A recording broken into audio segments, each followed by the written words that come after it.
the artist you least like working with the most? Oh man, who can I not offend? Nah, Who can I not offend? The artists that I like working with the least are the ones that are not prepared. Oh, okay. The ones that are not motivated, and the ones that think that a manager is a quick fix, and like that I'm supposed to do more work than them. And that has nothing to do with, and let me take the word management out of it. It really is just in general, because people will reach out to you. Hey, Russ, can I get some advice? I want to do this. I'm looking for a manager, and I quickly do a little bit of research and tell them, hey, bro, you don't need a manager.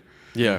What do you think a manager even does, and why do you think you need one? Yeah, I think, well, maybe even just starting it out, because even me, sometimes like I don't even really understand, like at a certain level, like most of the artists out in the Bay, like of the certain stature, where it's not like most of the artists in the Bay aren't like crazy book. Like what exactly are managers doing? And that's not like, I'm just genuinely curious. What are the detailed things? Like what are all the things that you guys touch on when you connect with an artist? Well, so I'll tell you what a manager is not.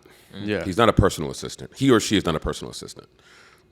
The personal assistant is a personal assistant. Yeah. So he's not your weed roller. He's not your gopher. He's not the person that's running errands for you or any of that shit. If you need that, you can get the little homie to do that kind of shit. Right. Yeah. I'm having conversations with the bosses. I'm talking contracts. I'm talking about strategy, rollouts, quality control. A lot of guys, like DB, for example, he doesn't necessarily need me to find videographers or producers for him, but in terms of picking a single, maybe, or rollout, or which record we should drop first, or stuff like that. So sometimes it really depends on the artist.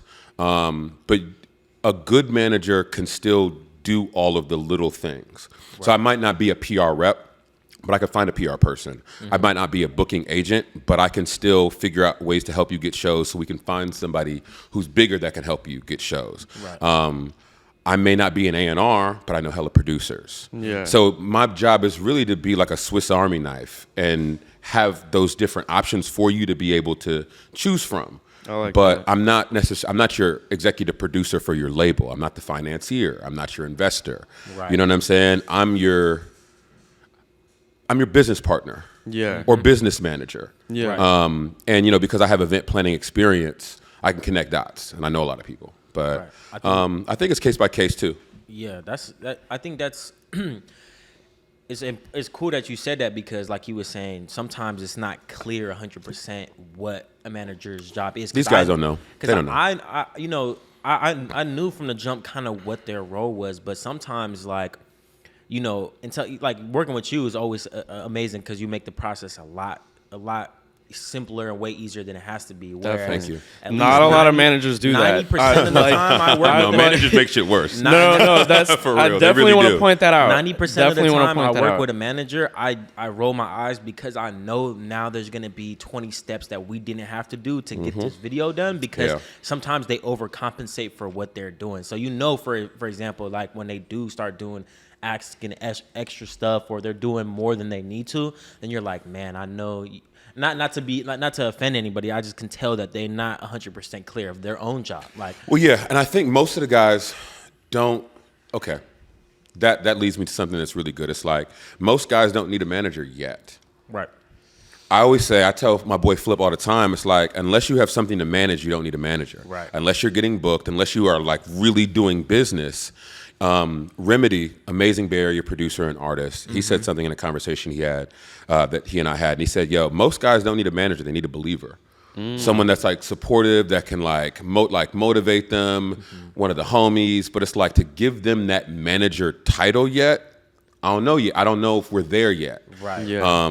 But I do think it's important to build your team. I've like had a few different conversations on Twitter about this kind of stuff, and people think that I'm like saying that you should start building a team. No, start building your team, but having a clear defined manager role before you're actually making money or doing real business, it's just premature. Right. You also, the artist has to give. You have to have something to work with. You know, you can't mold them into something, or you can't build it for them. They have to have something built where you just got to be able to. Yeah, I need something to work with. When I got Capolow, I think Drip had probably dropped maybe 2 months prior to him and I working together. Highway Robbery was already out. Vomit, Oh Shit, were already out. Right. So he wasn't necessarily getting any industry looks, but the streets were fucking with him. Right. Yeah. Heavy. And like, you kind of had to be blind not to see that, but some people didn't see it. So I was able to connect some dots, but he had some stuff to work with. He needed some work in some different areas, but the music was there. Right. You know, he had his own YouTube channel. There were like some pieces there that you could do some stuff with and really work with, where it's like, you know, somebody has 1,000 followers, 100 subscribers on YouTube, and what it's like, bro. Time, bro. Hit me like hit me in 2 years, bro. So, we'll talk And later. that's no, I'm not trying to. That's say not a for you, knock. but it's not, That's just saying you don't need a it's manager no yet. disrespect, but at that point, anybody that wants to be your manager at that point, they're going to be stepping on your toes more than they're going to be helping you out. Right. Like I said on the video tape, where it's like, I done worked with people, with artists, they have a little soft 8 to 10K, and then they got this manager where I'm having to have a 20-minute conversation with them before they even send a deposit, and I'm like, wait, like, you know what I mean? At this point, you're making me not even want to hop on the project. Right. Yeah, or when we're there, they're Right. making the process like they're trying. You know what I mean? That like they're overcompensating, and now you're for making simple it. videos. They make it more difficult. Whereas I feel like I do want to point out, working with you, it's what you're really good at is that, definitely as opposed to other managers that I have worked with, is that you make a simple video simpler for me. So so that's how you help, is that when we like working with managers, is a lot of times it's like simple videos, they try to like overcompensate and make it like, all right, I'm gonna put more work on you. I'm gonna think of all the things that I could make your life more difficult. And they're not even thinking about that necessarily, but that's what they're doing. We're gonna add more and more and more steps to the process to make you to kind of overcompensate and make it as if we're doing more of our job. Yeah. Where when a manager's doing a good job is that they make it very clear what the director is supposed to do when they pull up, and then all of the other things, like, you know, sometimes like booking a car, like booking a space, like all that stuff. It's like, nah, we already got that covered. This is what's going on. Right. You pull up, and it makes the video better because you're taking load off of the director, and you're also working with them. Because I mean, at the end of the day, in some way, shape, or form, we're all creatives. Mm-hmm. Yeah. So it's like, I got to give you space to be creative. Right. If you stifle that, then it's going to fuck up quality. Yeah. Which fucks up my artists, which makes everybody look bad. So it's like, I don't think I'm the best at it, but I try to respect the creative process at the end of the day. You know what I mean? I think that's part of it for me, is that I always love art. I always love music. I always love these things, even if I wasn't a photographer or videographer. I love that shit. I think it's dope.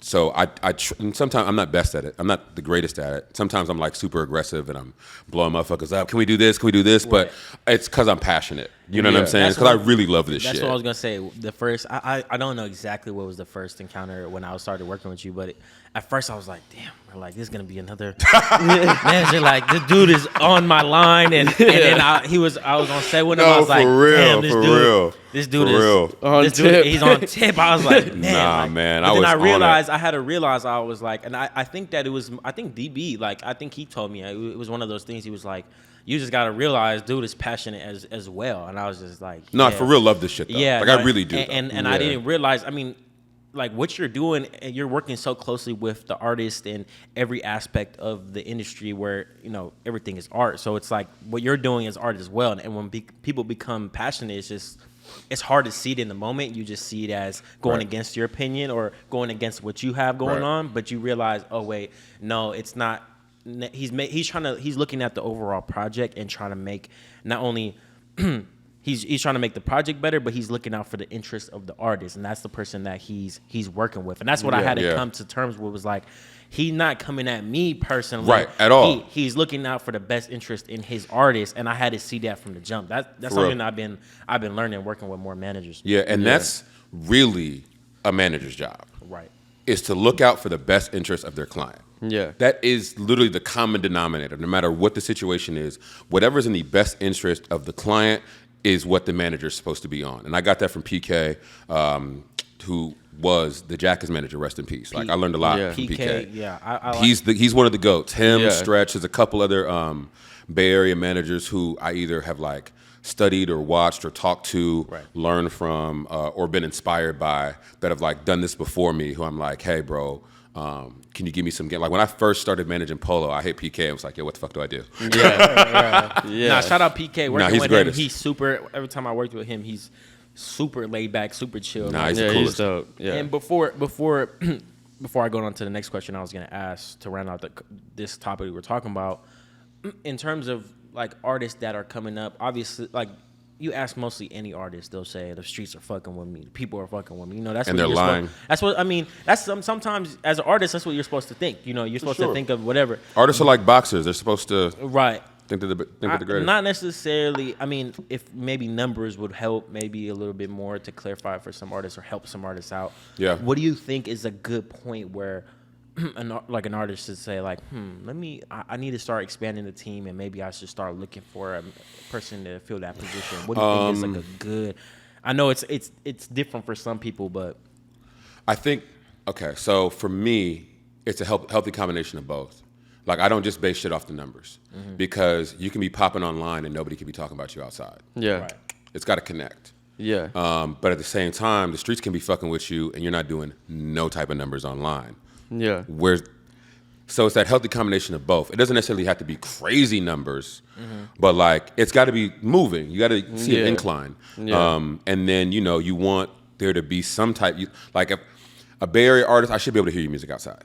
right. Yeah. Period. I hear First Off outside. I still hear Drop That Bag outside. I hear fucking Big Steppin' outside. Yeah. So regardless of what the numbers are, people are actually fucking with it in real life. When I go to the clubs, when I go to these parties, when I throw a party, the DJs are playing certain records. So it's like, there needs to be a healthy balance of both. But for an artist, if they're like trying to figure out if they need a manager or not, if people are offering you at least $500 for a show, whether it's locally or somewhere else, I would say if you are, and then numbers wise, I would say, you know, 200,000 to 250,000 streams a month would be a good spot. And that's not that much money, but it's still like a nice starting place. Okay. You know, and also like if the streets are really fucking with you, that means like you should be fairly recognizable in your neighborhood. Right. You know what I'm saying? Like you ride down the street, motherfuckers should be like, oh, there goes so and so. Yeah, I love that song. Like you should be getting that interaction. It's like being a popular kid at school. Yeah. Everybody should know you in your hometown at least. You know what I'm saying? Maybe not in the whole Bay, but just at least in your little area, you got to be a star. You got to be that man. You know what I'm saying? And so like someone like Capolow, he's been a star since forever. You know what I'm saying? This whole crew, they're a bunch of hood stars in real life. So whether they were making music or not, they're popular, which helps with the music because it's like you make a great song, streets are gonna take that shit and run it up for you. You know what I mean? So it's like the guys who were fucking popular in high school, played sports or whatever, the dudes who always got girls or the women that were always attractive, like it's kind of easier because you fake way have a built-in fan base already. Yeah. That's true. You know, so but there is a formula. There's a formula. And how did you know, we don't have to go too far back, but how would you say like you kind of got into doing what you're doing? Was it something that you kind of, oh, that sounds cool, or was it just something that you found yourself being around and people were like, oh, you've been helping me out do this, and you're like, I could probably do this? Nah, nothing like that. Nothing like that. I used to rap. I used What? to rap. Yeah. I Google gotta me. hear that after the pod. I gotta Yeah, hear no, that. for sure. No, so I used to rap. I mean, I played basketball and all that shit before that. Regular, typical story. Under what name were you rapping though? So People's the artist. People's the artist. People's the artist. I had a Look it mixtape. up. I had a mixtape with DJ Ski. It's on live mixtapes. Go fuck with me. It's hard, so can't nobody question my bars. I'm better than most of you niggas actually. And so it's funny because my boys would be like, "Yo, how can you work with the type of artist that you work with?" And I'm like, "Well, the same energy that I put into like coming up with punchlines and all types of shit, someone like Capolow put into melodies and fucking song structure or hooks and all of that. So it's like the creative energy is still there, even if we make different types of music. But after I stopped making music, I got into event planning. Like me and my boys, like me and Flip, we used to always throw parties. Okay. Like since 2005 or 6, we was throwing crazy. We throw Jay Valentine, shout out to him, Frisco. We threw his birthday party in 2010. And I was doing events for Team Backpack as well. I was doing a lot of stuff for them, like 2013 and 14. But then I moved to Seattle, and there's something called the 40 Ounce Bounce, which was is a New York-based traveling party. And they were going up and down the East Coast. I reached out and was like, yo, I think we can bring this to Seattle. And then we brought it to San Francisco, and we brought it to Portland, and we brought it to Los Angeles. And basically every major West Coast city, we did fucking Austin. We had sponsors from Duce, Rock Nation, fucking Martell, who else, bro? Fucking Avion Tequila. A lot of brand partnerships, long story short. And so that's how I got to know like all these different artists, like Larry June, 2015, Cool John, like P-Lo, all of those guys who I kind of knew before, but like I had a real reason to interact with them. So it's like we were around all these artists, and I felt like, you know, we're making a couple dollars on these parties, but I didn't feel like I was fully taking advantage of like my relationships. Right. And I remember one day, maybe 2017, Young Barry, we was at a 40 Ounce Bounce, it was at Sundays or whatever. And he was like, bro, you a manager? I was like, hell no. He's like, do you want to be one? I said, fuck no. I'm not trying to be nobody's babysitter. Like, it just didn't seem appealing to me. Because it's like, it's just so much work, bro. Artists are so fucking needy. And they don't appreciate the shit. And I know that because I was one. Yeah. But I found the right artists. But yeah, that's how I started, event planning, really. Yeah. And I feel like a good manager is not a manager first. That's what I was just going to ask you. I think that, would you say that you need to find yourself in those kind of positions, whether it be event planning or something with coordination and 100% and public relations, whether you should never, management should never be number one. Okay. Oh. David Ali, probably one of the better, biggest Bay Area managers. Kalani's manager, works with a bunch of people, Rico Nasty. This motherfucker threw the best parties in the world. Yeah. Had Frisco on fire for years. And if he drops a flyer today, it's going to be a line down the block. He understands fucking coordination, dealing with venues, all of this shit. And now he has a fucking Grammy-winning artist. You know what I'm saying? But he started in the party scene. And so he has all those relationships. He just has all that knowledge and experience. So I feel like that kind of shit really helps you deal with the pressure that comes with being a manager and balancing personalities and all of that shit. And now he's like on some executive shit. So I feel like he's one of the blueprints on how to do this shit for real. So it's like, you know, I saw what he was doing, and it's like, bro, I could probably do this shit. You know what I mean? It's like, you saw a different side of the managerial position. Like you, like you said, you first thought it was that babysitting kind of vibe, but when you saw that, you were kind of more like, oh wait. Was it like a moment where you're like, it's a bigger role, or it's like more important role to me, or like what was it that kind of you were like, nah, the manager is something that's super important in the process? Well, I think it was timing, because I think initially, if I had taken an artist from zero, right? Like if I had met Capolow in 2017, I think it's a different conversation. Right. But I was a little bit more established. He was a little bit further along, more motivated, out of jail, focused, and all that shit. So he was in a place where he was ready. I think a lot of times we were talking about before, people get managers before they need one. Yeah. You know what I'm saying? So I feel like the timing of saying, okay, this person actually needs a manager right now, as opposed to if I had gotten him 2 years prior, and it would have been all that fucking work and all that bullshit that like you have to deal with, and artists making mistakes like him going in and out of jail, that would have been tough. But like right when we started working together, I was able to put him on shows that helped elevate him. I was able to help him get Rolling Loud at some of these bigger plays, whereas I probably couldn't have done that 2 years prior. Right. So yeah, I mean, I feel like it's just a matter of timing, to be honest. So getting more back into like specifics of where the artist is in their career at the point when you come along, what are some of the specific things when you were saying like, okay, my job is connecting the dots. What are the dots you are connecting? Is it like I'm booking them shows? Like what are the different things, like the main things that's like, okay, they're an artist that fits my criteria, I can work with them. What are some of the common next steps that you're going to start going to when you start working with an artist? Just to like build off that, I do hear a lot of whatever you're going to say, like any kind of advice that you're about to give is going to be helpful, because that's one of those things that I hear a lot, where it's like, I know a lot of people that kind of are at that point where they need the managers, and they have their managers, and they'll just be talking, and they'll just say, I'm not really sure what they're supposed to be helping me with, or I'm not really sure. So I think that's like one of those things. A lot of artists don't even know, just clearing the air, like, right? They don't even know what their manager or like could be helping them with, or is supposed to be doing, or that whatever, you know what I mean? So what are like some of the I think number one is identifying what you're good at. What's your skill set? Are you a stoner? Are you into cars? Are you into whatever your fucking interests are? It doesn't matter. But the idea is to lean into it. You're going to hear that phrase a lot. Lean into it. If Capolow, for example, loves weed, so we got him a weed strain. Now, I'm not saying that that's easy, but the idea is you reach out to a cannabis club or whoever that you know in the business, and I would suggest you having like a one sheet, a nice write-up. Every artist should, put together a one sheet. That's the first thing that you should do. Literally the first thing you should do. Because a well-composed email, a well-composed document, a well-composed anything will get you further. Anytime that I reached out to a sponsor for money or product, I had to have a one sheet. When it comes to reaching out for press or any type of coverage, you got to have a one sheet. You don't just want to send some links. You don't just want to DM somebody and go, hey, what's up? Like, don't ever hit me and say, hey, what's up? I'm probably going to cuss you out politely or ignore you. So the first thing your manager should really do, get you a one sheet.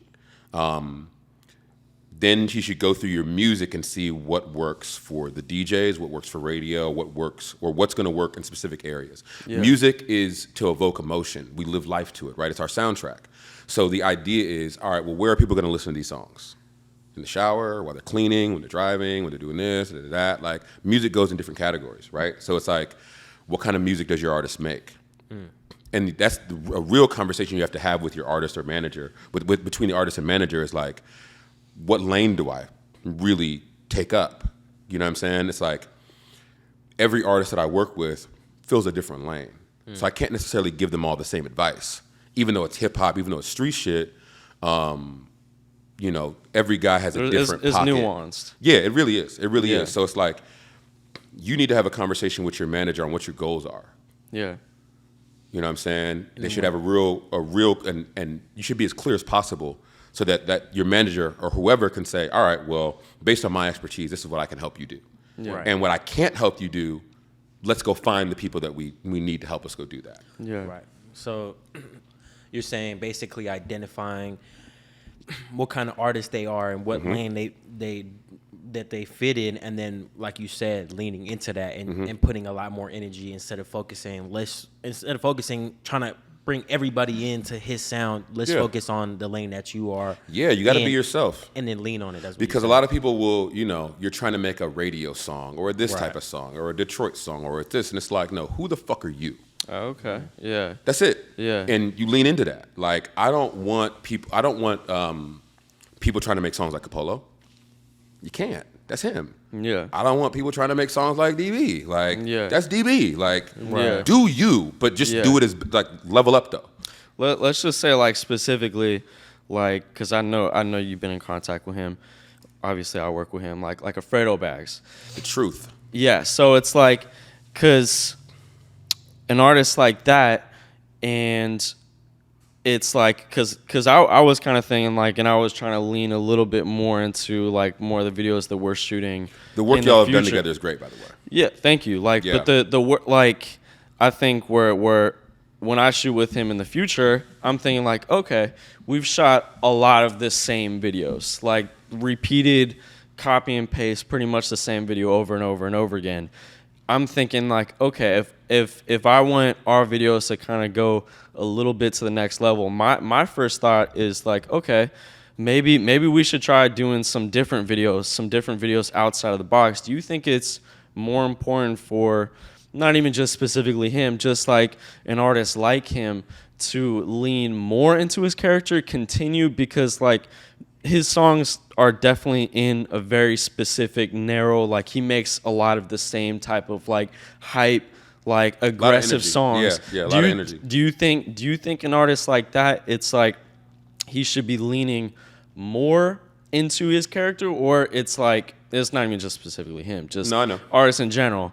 It's like, or is it they should be branching out and maybe they'll get a new fan base by branching out, or is it leaning more into their fan base as of currently? I think it again goes. It has to be specific to the artist, right? If Fredo's the type of person who, for example, if Fredo's the type of artist that just wants to try a whole bunch of new shit and he's throwing paint on the wall, then do that. Yeah.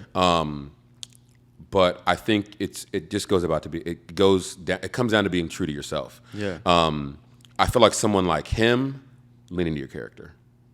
Do your fucking thing. Nobody can do you. Like no one can recreate that energy. No one can. No one has that kind of like rhyme pattern and that voice and the aggression and all of that. So it's like, nah, do that shit. Yeah. And do it to your best ability and take it as far as you can go. And then if you want to switch it up and try something new, cool. If that comes from him, I think right now he's in a space where you just want him to stay creative. You want him to stay motivated. You want this shit to stay fun. 19 years old. You know what I'm saying? Like, you still want it to be like, we do the shit because we love it. Yeah. Once the love is gone, then it's like, what the fuck are we doing, bro? Yeah. Like, it don't be like, I work a lot. I work around the clock, but it don't be feeling like work. 'Cause I love this shit. I would do this even if I wasn't getting paid for it. Right. Yeah.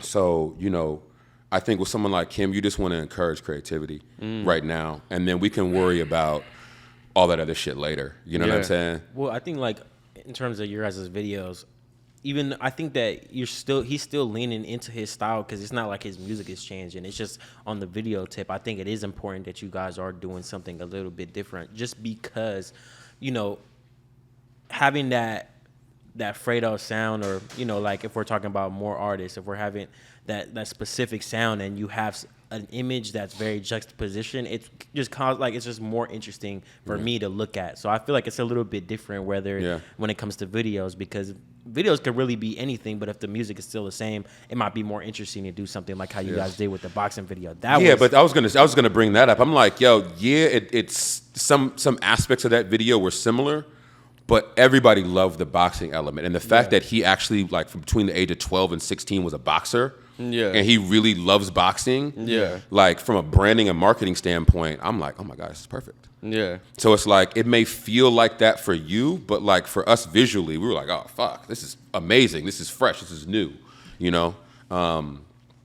So yeah, I think, but like for someone like him, man, I mean, musically, I just want him to be himself. Yeah. And just lean into that shit. And I think, you know, with working like folks like y'all, the visual will continue to grow. Yeah. Right. One thing we were talking to with Blaster on an earlier episode, we were talking about the important, and this is probably more evident in what you do, is maintaining relationships. Like, I see this in artists. That's also a manager's job. Yeah, is that because, you know, without the manager, I feel like a lot of these artists wouldn't have a lot of relationships. Yeah, they're way too cool to text back. Yeah, they're way too cool to reach out, ask for help. Yeah, so even For say you're, you know, maybe this advice extends to more managers or even just artists. Like, you know, whatever your opinion is, what do you like? For me personally, the connections you build, not necessarily like I'm talking about like with engineers, producers, videographers. I personally feel like those are things that you need to nurture, just because those are the people that are on a daily trying to make you look the best you can and sound the best you can. What do you think? What is your opinion on maintaining relationships, and what is one of the things that you found to be like, either it be something that you say or you do to maintain those relationships as well as you have been? What's like a tip you would say maintaining relationships? I mean, there's always room for improvement. I mean, I probably could be better at it, but I mean, because I'm an event planner, I kind of have to stay in contact with people. You know what I mean? I kind of have to reach out. I mean, you know, my boy Devin Cobbs, he's on the other side of the fucking planet. He's in New York, right?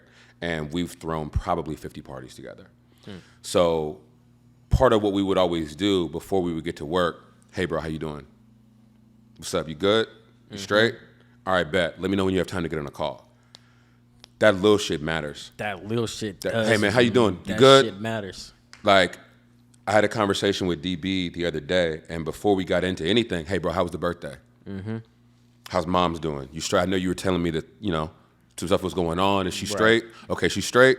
Cool. All right, well, I know you can't focus on work, unless the family and shit is straight. So let's make sure that's cool first, and then we can talk about whatever we got to talk about.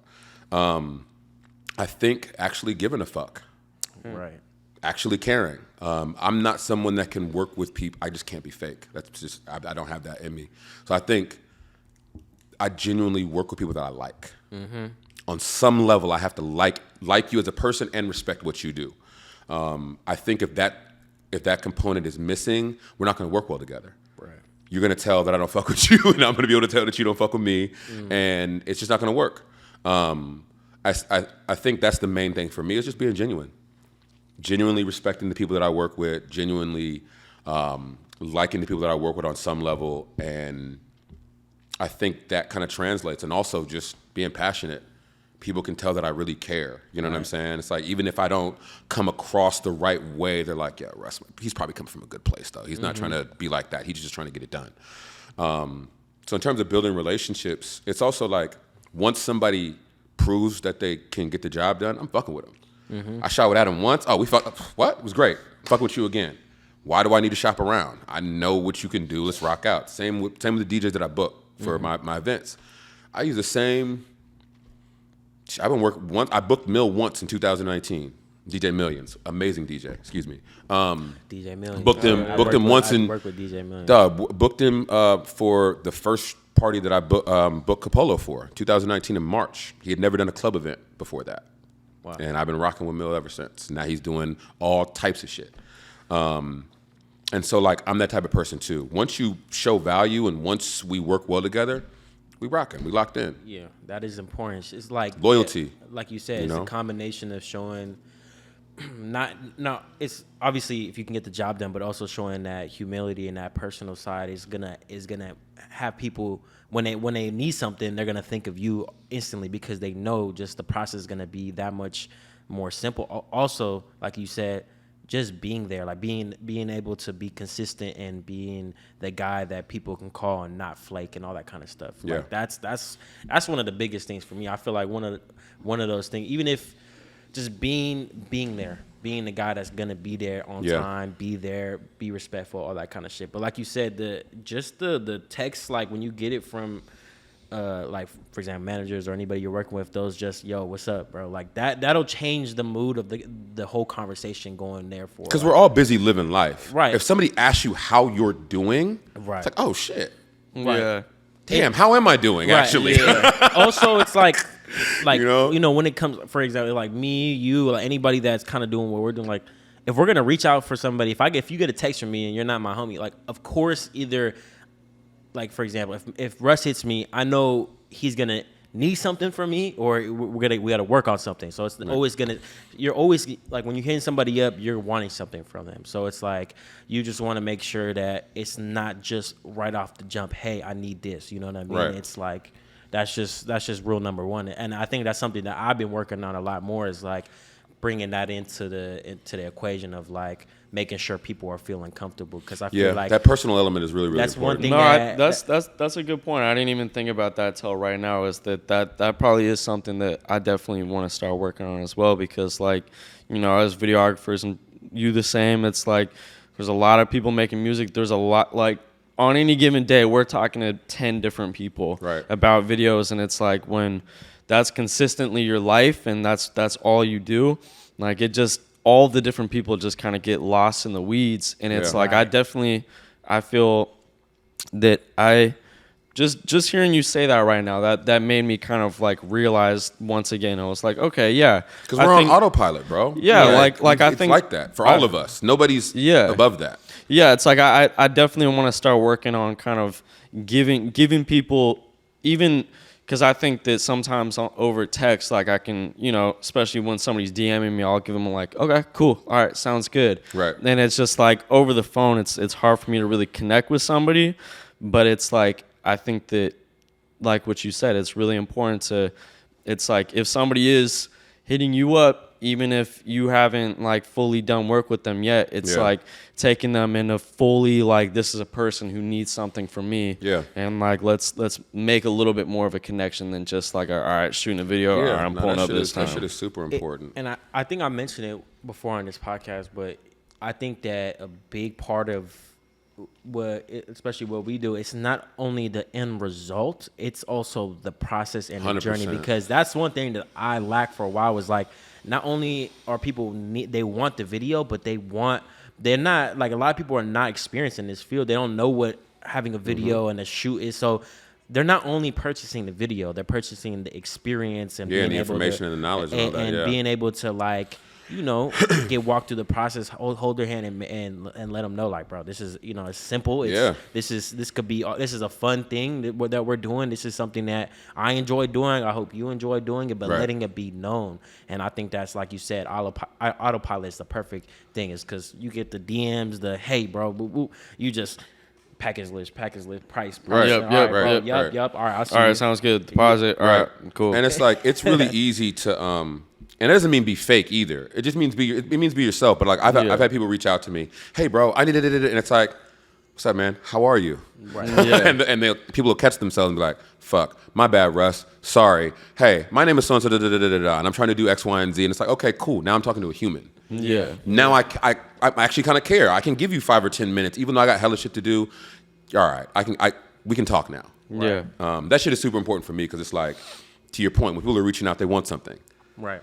So respect my time and who I am and what I'm trying to do. And if you come correct, I'll probably give you a couple minutes of my time, even if we don't have like an actual working relationship. Like, I don't ever mind answering questions, but approach is very, very important. Yeah, definitely. Man, I think that was a good episode for sure. I think if you were to leave, whether it be artists, I know we touched on a lot of stuff, but whether it be the artist or maybe somebody more specifically that wants to do what you're doing, if you know, you were talking about doing something, you have to be doing something before you become a manager or whatever. What's a piece of advice that you wish that you would have known going into the space, with, you know, that could help somebody out? What do I wish I would have known before I got into just management, or just in general, or right? Yeah. It could be life. It could be like how you move productively. It's like, it's anything. We try to like end episodes on like a I think the most important thing that I've learned is that every market is different, every city's different, every artist is different, every situation is different. So you can be the same person, but you still have to cater to that situation, you know what I'm saying, and be mindful that every person has their own different way of doing things, and that there's not really one right answer all the time. I think one of the biggest things is to focus on the result. The journey is super, super important, and what you can learn on the journey is super, super important. But I feel like, you know, we live in a results-based business, you know what I'm saying? And you learn a lot in the process, but it's like, I think if you focus on like whatever the best option is, it doesn't really matter where the idea comes from. Right. So for me, I think like the thing that I would want to leave people with is, may the best idea win. It doesn't matter if it comes from the artist or the manager or the homie or the director. If they got a good idea, I don't give a fuck how much experience I got. I'm going with the good idea. Mm-hmm. I like that. You know, ego can slow you down. It can fuck you up. It can get you far, but at a certain point in time, if you want to win, you got to move on it like as a team. You need a squad. So may the best idea win would probably be the best piece of advice. Take your ego out of it and just focus on winning as a squad. I really like that. That's a great way to end the episode. Yeah, I'm gonna use it. I'm trademarking that. Don't steal that, motherfuckers. It is what it is. T-shirts and hoodies.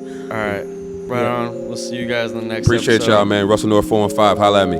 Let's set the tone.